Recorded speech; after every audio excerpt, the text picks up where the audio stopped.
Next calculation of number of moles.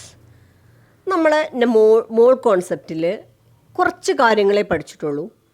First 1 GAM 1 gram atomic mass is equal to 1 mole. ഏതെങ്കിലും ഒന്നിൻ്റെ gram atomic mass തന്നിട്ടുണ്ടെങ്കിൽ അത് 1 മോളാണ്.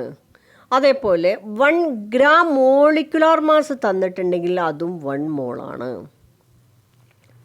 ഇനി നെക്സ്റ്റ്, ഏതെങ്കിലും ഒരു എലമെൻറ്റിൻ്റെ 6.022 × 10⁻23 ആറ്റംസ് ഉണ്ട് എന്ന് പറഞ്ഞാൽ അത് 1 മോളാണ്. അതേപോലെ 6.022 × 10⁻23 മോളിക്യൂൾസ് ഉണ്ട് എന്ന് പറഞ്ഞാൽ അതും 1 മോളാണ്. അതേപോലെ നമ്മൾ പഠിച്ചൊരു കാര്യമാണ്, ഏതെങ്കിലും ഒരു ഗ്യാസിന് STPയിൽ 22.4 ലിറ്റർ വോളിയം ഉണ്ട് എന്ന് പറഞ്ഞാൽ അതും 1 മോളാണ്. ഇത്രയാണ് നമ്മളിപ്പോൾ പഠിച്ചിട്ടുള്ള പോയിൻറ്റ്സ്. ഇതന്നെ ഉള്ളൂ മോൾ കോൺസെപ്റ്റ്. ഇനി മോൾ എന്ന് എഴുതുമ്പോൾ ഇങ്ങനെയാണ് എഴുതുക. മോൾ യൂണിറ്റ് ആയിട്ട് റെപ്രസെൻ്റ് ചെയ്യുമ്പോൾ MOL നമ്മൾ പഠിച്ചിട്ടുണ്ട് ഇതിന് മുമ്പ്. അപ്പോൾ ഇങ്ങനെയാണ് ഇത്രയും കാര്യങ്ങളെ ഒരു മോൾ കോൺസെപ്റ്റിലുള്ളൂ. ഇനി നമുക്കിവിടെ കാൽക്കുലേറ്റ് ചെയ്യേണ്ടത് നമ്പർ ഓഫ് മോൾസ് എത്രയാണ് എന്ന് കാൽക്കുലേറ്റ്. ഇത് എങ്ങനെയൊക്കെ നമുക്ക് തരാം?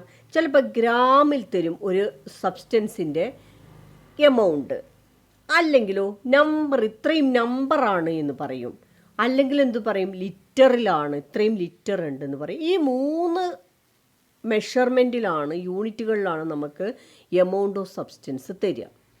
ഇപ്പോൾ ഫോർ എക്സാമ്പിൾ നമ്മളോട് പറയാണ് 36 grams ഓഫ് കാർബൺ ആണ്. ഇതിൽ എത്ര നമ്പർ ഓഫ് മോൾസ് ആണ് എന്നാണ് നമ്മളോട് ഫൈൻഡ് ഔട്ട് ചെയ്യാൻ പറയണത്. Given substance in grams. അപ്പം അതുകൊണ്ട് നമുക്ക് നമ്പർ ഓഫ് മോൾസ് കാണണമെങ്കിൽ 36 ഗ്രാമിലാണ് തന്നിരിക്കുന്നത്. അതുകൊണ്ട് നമുക്ക് അതിനെ മോളിക്കുലാർ മാസ് ആറ്റാണ് കാർബൺ ആറ്റം ആയതുകൊണ്ട് കാർബണിൻ്റെ ആറ്റോമിക് മാസ് 12 ആണ്. അതുകൊണ്ട് ആറ്റോമിക് മാസ് കൊണ്ട് ഡിവൈഡ് ചെയ്യുക.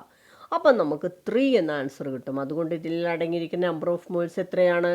3 മോൾസ്. ഇങ്ങനെയാണ് കണ്ടുപിടിക്കുക. അതേപോലെ തന്നെ നമുക്ക് 36 grams ഓഫ് വാട്ടർ എന്ന് തന്നു. 36 grams ഓഫ് വാട്ടർ എന്ന് തന്നു കഴിഞ്ഞാൽ അതിലെ നമ്പർ ഓഫ് മോൾസ് ആണ് നമുക്ക് ഫൈൻഡ് ഔട്ട് ചെയ്യേണ്ടത്.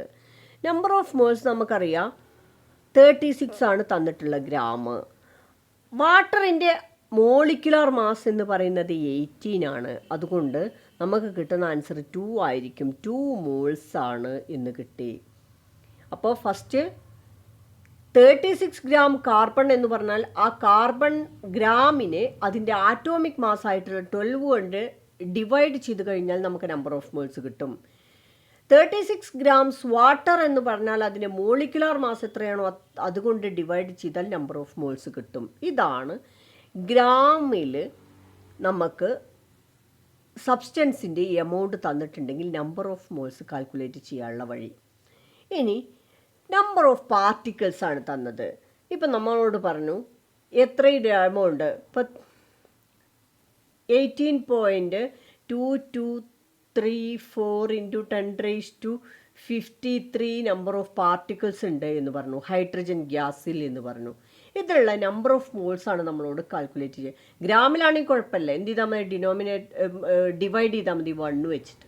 പക്ഷേ ഇത് നമ്പർ ഓഫ് പാർട്ടിക്കിൾസ് ആണ് തന്നിരിക്കുന്നത്. അതുകൊണ്ട് നമുക്കറിയാം 1 മോളിൻ്റെ നമ്പർ ഓഫ് പാർട്ടിക്കിൾസ് എന്ന് പറഞ്ഞാൽ 6.022 × 10⁻23 ആണ്. അതുകൊണ്ട് ഈ നമ്പർ ഓഫ് പാർട്ടിക്കിൾസ് ഏതിൻ്റെ തന്നിട്ട് മോള് കാൽക്കുലേറ്റ് ചെയ്യാൻ പറഞ്ഞാൽ നമ്മളും എന്ത് ചെയ്യണം, 1 മോളിൽ അടങ്ങിയിരിക്കുന്ന നമ്പർ ഓഫ് പാർട്ടിക്കിൾ കൊണ്ട് ഡിവൈഡ് ചെയ്യുക. അപ്പം നമുക്കൊരു ആൻസർ കിട്ടും. അത്രയും മോളായിരിക്കും, എക്സ് മോൾസ് ആയിരിക്കും നമുക്ക് കിട്ടേണ്ട ആൻസർ. അപ്പം നമ്മളോട് നമ്പർ ഓഫ് പാർട്ടിക്കിൾസ് തന്നിട്ട് മോള് കാൽക്കുലേറ്റ് ചെയ്യാൻ പറഞ്ഞത് given number of particles divided by number of particle present in 1 mole വെച്ചിട്ട് ചെയ്യുക. അപ്പം നമുക്ക് നമ്പർ ഓഫ് മോൾസ് കിട്ടും. അതേപോലെ നമുക്ക് ഒരു ഗ്യാസിൻ്റെ വോളിയം STPയിൽ 1000 ലിറ്റേഴ്സ് ആണ് എന്ന് തന്നു. STPയിൽ നൈട്രജൻ ഗ്യാസിൻ്റെ വോളിയം എന്ന് പറയുന്നത് 1000 ലിറ്റർ ആണെന്ന് തന്നു. നമ്പർ ഓഫ് മോൾസ് കാൽക്കുലേറ്റ് ചെയ്യാനാണ് പറഞ്ഞത്. അപ്പോൾ എന്താ ചെയ്യണം, ലിറ്ററിലാണ് തന്നത്. വേഗം എന്ത് ചെയ്യുക, ഒരു 1 മോൾ എന്ന് പറയുമ്പോൾ എത്ര ലിറ്ററാണ്, 22.4 ലിറ്ററാണ്. അത് വെച്ചിട്ട് ഡിവൈഡ് ചെയ്യുക. അപ്പോൾ കിട്ടുന്നതായിരിക്കും നമ്പർ ഓഫ് മോൾസ് എന്ന് പറയുന്നത്. ഇങ്ങനെയാണ് നമ്മൾ കാൽക്കുലേറ്റ് ചെയ്യേണ്ടത്.